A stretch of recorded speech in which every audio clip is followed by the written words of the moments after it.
जिंदगी कभी कभी ऐसे मोड़ पर लाकर खड़ी कर देती है जहां हर कदम किसी नए रहस्य से पर्दा उठाता है। कुछ ऐसा ही होने वाला है अनु और आर्यवर्धन की कहानी में। बहुत संघर्षों और टूटे हुए सपनों के बाद आखिरकार किस्मत ने अनु और उसकी मां पुष्पा जी के दरवाजे पर दस्तक दी है। एक बड़ा मौका, एक नया कॉन्ट्रैक्ट और शायद जिंदगी को बदल देने वाला मोड़। अनु और पुष्पा जी को मिला है एक बेहद बड़ा ऑर्डर, शहर की सबसे प्रतिष्ठित पार्टी का खाना बनाने का।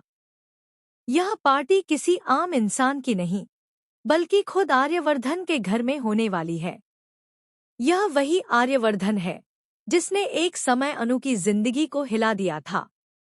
अब उसी के घर में अनु को काम करने जाना है और यहीं से शुरू होती है एक नई कहानी, भावनाओं, अहंकार और सच्चाई की टकराहट की। जब अनु पहली बार उस शानदार बंगले के सामने पहुंचती है तो उसकी सांसें थम जाती हैं। सामने वही घर, वही दरवाजे, वही महक, जहां कभी उसकी उम्मीदें टूटी थी। उसकी आंखों में कई सवाल घूमने लगते हैं। क्या किस्मत फिर से उसी जगह ले आई है जहां से सब खत्म हुआ था? लेकिन अब उसके पास कोई विकल्प नहीं है। हालात ने उसे इतना मजबूर कर दिया है कि वह इस काम से पीछे नहीं हट सकती।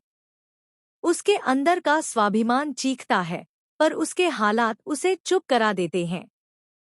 उधर आर्यवर्धन को इस बात का अंदाजा तक नहीं कि जिसके हाथों से उसकी पार्टी की तैयारी हो रही है वह और कोई नहीं, बल्कि अनु खुद है।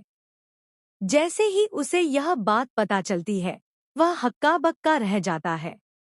उसकी मां, जो अब तक अनु को बस एक मंदिर में मिली लड़की के रूप में जानती थी, हैरान रह जाती हैं जब उन्हें मालूम पड़ता है कि वही लड़की, वही शालीन, संस्कारी अनु, असल में उनके बेटे की जिंदगी का वो अधूरा हिस्सा है जो कभी पूरा नहीं हो सका था।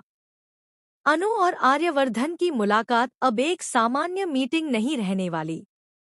यह मुलाकात दिल की गहराइयों में दबे दर्द, नाराजगी और बचे हुए प्यार की चिंगारी को फिर से भड़का देगी। अनु ठान चुकी है कि वह अब उससे कोई बात नहीं करेगी। उसकी खामोशी में एक ठंडा तूफान है और आर्यवर्धन उस तूफान को शांत करना चाहता है।